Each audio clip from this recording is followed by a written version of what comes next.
Hi there, I'm here with Priscilla Hernandez, singer, songwriter and artist. How are you? Well, fine and happy to be here, thank you. Is this your first fairy festival in the UK? No, actually I've been before in Cornwall. Yeah, the Three Wishes. And the Three Wishes Festival, and actually this is I think in small performances before, this is the the third, because I was in the fairy ball too. This is the third fairy related event that I'm doing in the UK. I'm returning them back again in June to make another two. Excellent. Is there a big scene, a fairy scene in Spain where you live? At all. It's just like, I feel just like I'm going mad and doing something that no one is really interested about.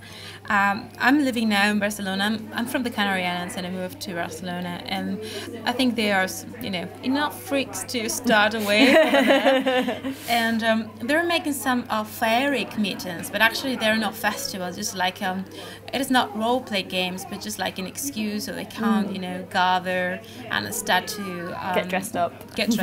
So basically in Spain, what we are making are film festivals like Magical Fantastical, the Gothic and horror film festivals. Actually, it's good because you get really good money in those festivals, but they're just like very elegant and much colder than this kind of events, and certainly very scarred. So we've been also to fairy festivals in the States, and we are very likely going to Holland and to Germany fairy festivals later this year. Oh, excellent. That's brilliant. And have you got a new album out? Not out. I mean, coming out. Coming out. Just like, but my brother often jokes about it, because when I was making Ancient Shadows, which releases late 2006, re-released it 2008, I had put a video and say coming soon, and after quite a long while he was just joking, say coming soon or later. When is it coming? When is it coming? We had really my new album is called Young the Living. Actually, we have recorded 10 of the 14 songs. I'm liking the artwork, which is quite a lot of work to do, and this is still a lot of things regarding the mixing and everything. Actually, I'm an independent artist. I have my own label, so things doesn't go as fast as you want. Yes. But as fast as you can. So actually, we're relying on random sponsorships and the donations of people. But actually, everyone that wants to make a donation, there are some, I'm there.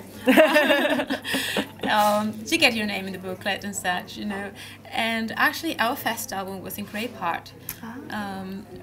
Out in the street because of the donations of the listeners. So even if you tell this aloud, I'm really not ashamed to tell you that I'm small, and I, appreciate the help for everyone. Mostly we guess instruments, endorsing, but anything that you say is good. So Young the Living was scheduled to be released in 2010. And we have hopes, because hope is the last thing they use actually, to release in 2010. But we are a little bit behind of the funds that we need to finish it. So I'm working almost daily on it.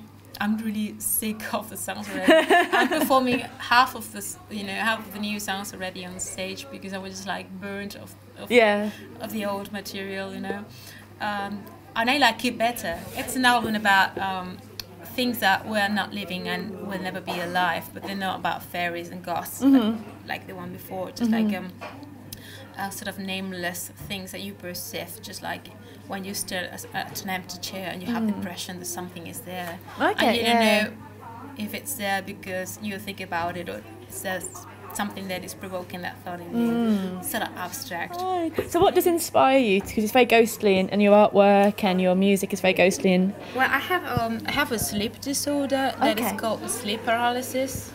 Actually, many millions of people have it in the world, and they don't really know it, But this is just like a little, probably in the onset offset of dreaming and awareness. So when you're about to wake up, sometimes you can get, just like feeling dark presences such as out of the body, flight, feelings weird, and it's quite scary for most of the people. But there's nothing paranormal about it. Just like something, it's a body reaction, because your brain wakes up and finds your body is slept, and then says, oh my God, if a predator comes in the way, what should we do? Create a fear, run away. So I really grew up with night horrors and that, you know, ominous feeling, sort of crepuscular ominous feeling. So even if there's a lot of fairy tales in my music, because obviously I'm an artist, I'm an illustrator, and I love illustrated fairy tales. There was always a darker edge in my own being. There was staining it all into more grey color, rather than, you know, this vibrant fluffy, fairy flowery thing, which I love too. But you know, it was just like not very personal to me.